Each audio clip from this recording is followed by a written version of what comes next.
Hello, good morning dear students. पिछली class में हमने पढ़ रहे थे हम टॉपिक सोर्सेज ऑफ हिस्ट्री, और उसमें आर्कियोलॉजिकल सोर्सेज हमने पढ़ा था।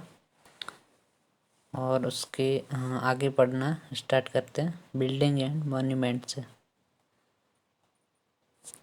बिल्डिंग्स एंड मॉन्यूमेंट, इमारतें और स्मारक। Any building that has historical significance is considered to be a monument. कोई इमारत जिसका कोई ऐतिहासिक महत्व हो उसे स्मारक कहा जाता है। It may be buried as in the case of Harappa and still standing like a Red Fort in Delhi. यह जो मॉन्यूमेंट है वो हड़प्पा में जो ध्वस्त हुई जो इमारतें हैं वो हो सकते हैं, या फिर अभी भी जो दिल्ली में जो लाल किला है वो मॉन्यूमेंट हो सकते हैं।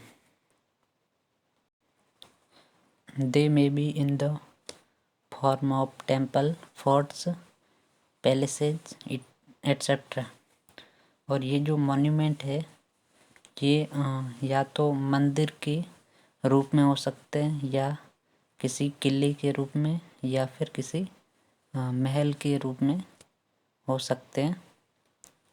They provide useful information about the development of art and architecture as well as the social, political and economic life of the people of those days.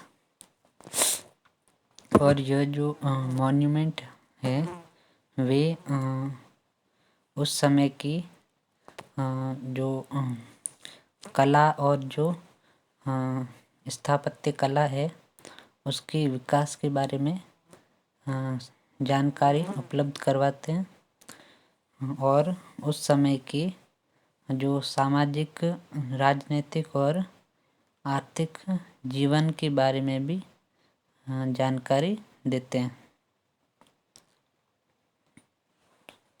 Some important buildings and monuments of the period are Qutub Minar, बुलंद दरवाज़ा, red fort, Taj Mahal etcetera.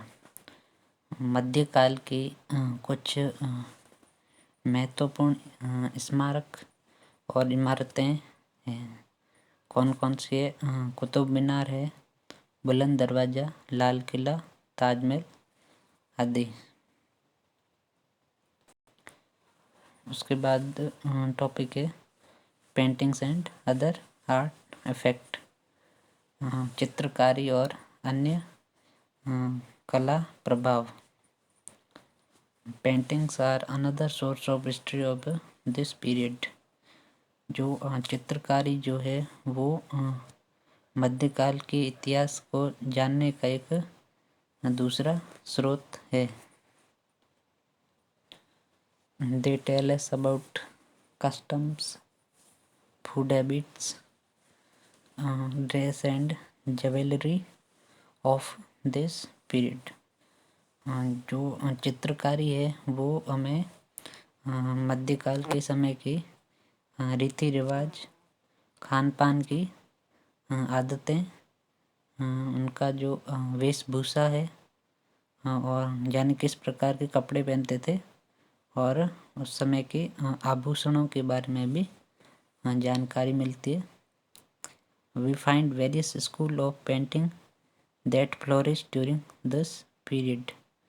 और हम कुछ school जो उस समय के जो कुछ फेमस स्कूल है पेंटिंग के, उसके बारे में भी कुछ जानकारी मिलती है। Other art effects included sculpture, pottery, ornaments, etc. that also give valuable information of this period. उसके बाद है कॉइन्स या सिक्के। The study of coins is known as numismatics. सिक्कों का जो अध्ययन है वो न्यूमिस्मेटिक्स कहलाता है।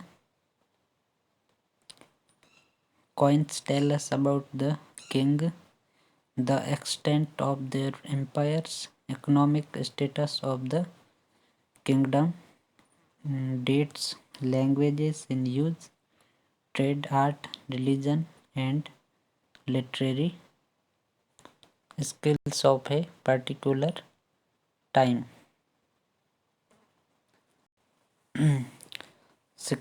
सिक्के जो है हमें किसी विशेष समय के उस विशेष समय के राजा और उस राजा के साम्राज्य विस्तार और उसके राज्य की जो आर्थिक दशा है, यानी उस राज्य का धन धान्य कैसा था,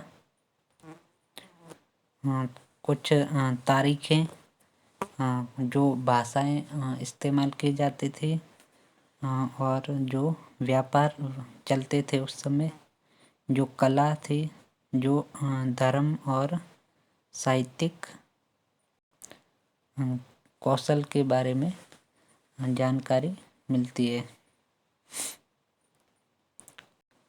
द्रव्य Pariksha a coins was written during the reign of Alauddin Khilji. It lists the coins minted during his reign. Alauddin Khilji के शासनकाल में द्रव्य परीक्षा नामक जो एक सिक्का जो है वो मिला है। द्रव्य परीक्षा नामक एक कोई पुस्तक मिली थी, उसमें सिक्कों के बारे में उल्लेख था और इसमें सिक्कों की ढलाई आदि के बारे में भी काफ़ी कुछ पता चलता है।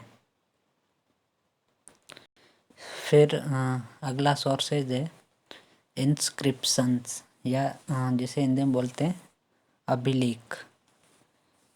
These are writing on relatively hard surfaces, example stone और मेटल।